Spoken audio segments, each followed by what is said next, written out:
18 ang pabor habang 5 sa senator judges ang kontra na ibalik sa mababang kapulungan ng Kongreso ang articles of impeachment laban kay Vice President Sara Duterte.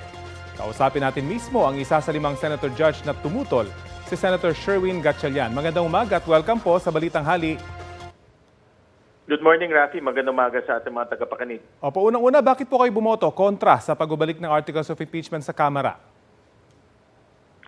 Well, unang-una, ang aking pananaw dito ay dapat pag-usapan to kung nag-umpisa na yung paglilitis o yung trial proper.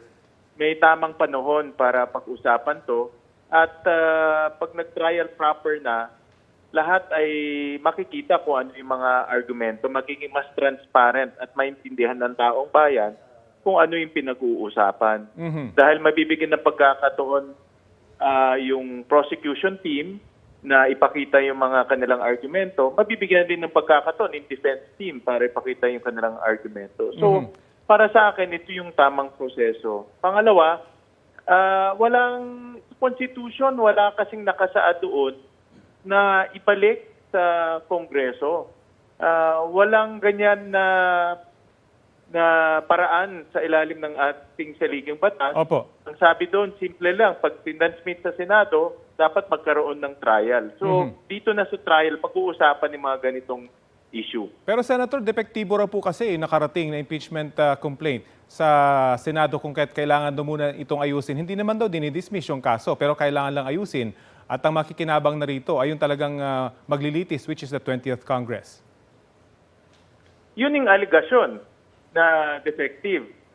Pero hindi naman, kagaya ko, hindi ko naman personal na nagkaroon ng pagkakataon na kilatisin yung articles of impeachment, yung mga dokumento na isumite, yung date na ina-allege nila, at hindi rin natin narinig yung prosecution team kung ano yung kanilang argumento.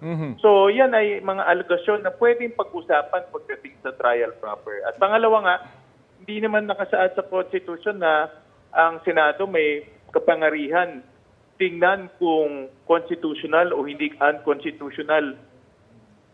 Constitutional o unconstitutional yung articles of impeachment na tinransfer sa atin. Walang ganun na kapangarihan ibinigay sa Senado. Opo. Hindi rin po pinakinggan yung inyong panukala kahapon na dapat nga, nabanggit nyo nga kanina, sa mismong trial na tanungin itong mga prosecutors at dapat pwede namang ipatawag ngayong araw yung mga prosecutors para sila mismo ang magpaliwanag.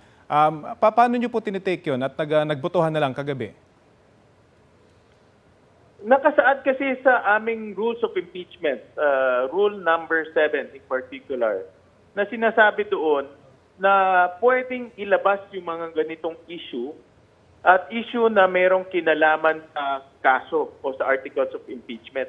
So, ibig sabihin may panahon para ilabas yung mga ganitong issue at may panahon para pag-usapan at katulad ng sinabi ko, mabibigyan yung prosecution team ng panahon para mapakinggan yung kanilang argumento. Ngayon, kung hindi sapat yung kanilang argumento, kung hindi sang-ayon ng mga senador, doon natin pagbabotohan. Kaya pwede rin ma-dismiss to kung talagang yung argumento ng prosecution team ay hindi sapat at hindi malinaw. Pero ang effect daw po, 20th Congress naman na talaga ang lilitis dito kay VP Sara. Agree ho ba kayo doon? Doon naman na talaga daw yung meat ng proseso. That's beside the point, Rafi. Hindi yun yung punto. Yung 20th Congress na yun, may kinalaman yun sa timing. Pero hindi yun yung punto. Ang punto ho natin ay sundan natin yung Constitution. Sundan natin yung ating saligang batas dahil malinaw yung proseso na nakapaloob sa saligang batas natin. At dapat nating sundan yun para hindi magkaroon ng aberya o hindi maguluhan ng publiko pagdating sa proseso. Importante rin para sa akin, importante na malinaw sa publiko yung proseso para yung paglilitis ay klaro at lalabas na fair. So ano na pong mangyayari sa susunod ngayon? Kasi ngayon dapat babasahin yung articles of impeachment at sinabi mismo ni Senador Bato de la Rosa kagabi, in effect talagang dismiss na yung kaso bagamat malinaw nga na hindi ito dismissal pero ganun din daw po yung epekto. So ano pong mangyayari ngayon dito sa impeachment case laban kay VP Sara? Yun nga, nasabi ko kagabi na pumasok tayo sa uncharted territory. Parang hindi na natin alam kung ano yung mga susunod na hakbang. Dahil kung titignan natin yung mga huling impeachment, yung 3 impeachment na nakaraan, wala namang ganitong pangyayari. Kaya mas maganda kung nasundan natin yung president. Diba? Madalas natin naririnig na dapat sundan yung president kung ano yung pangyayari ng una para klaro at transparent sa ating mga kababayan. Yung mga susunod na hakbang ay iintayin pa natin base sa schedule na ilalabas po ng ating Senate President. Kung narinig natin kahapon sa kanya, maglalabas siya ng bagong schedule. So dito natin makikita kung ano yung mga susunod na hakbang. Pero Rafi, lilinawin ko. Opo. Kahapon nag-issue ng summons Opo. sa defendant. So ibig sabihin, may jurisdiction na ang impeachment court pagdating sa kaso at may jurisdiction na rin ang impeachment court pagdating sa defendant. So ibig sabihin, ang impeachment court ay meron ng jurisdiction dito sa pag-uusapan na impeachment. So yung klaro yun. Now as to the timing, yun ang aantayin natin. Pero again, yan po i-question din ni Senator Bato de la Rosa na bakit daw may jurisdiction pa, ibinilik na yung impeachment complaint sa Kamara. Although of course, debate pa rin yan. Ano pong komento nyo dun sa reaction na parang inilatag na ng mga senator judges yung kanilang kumbaga kinikilingan or pinapaniwalaan dun sa botohan kagabi?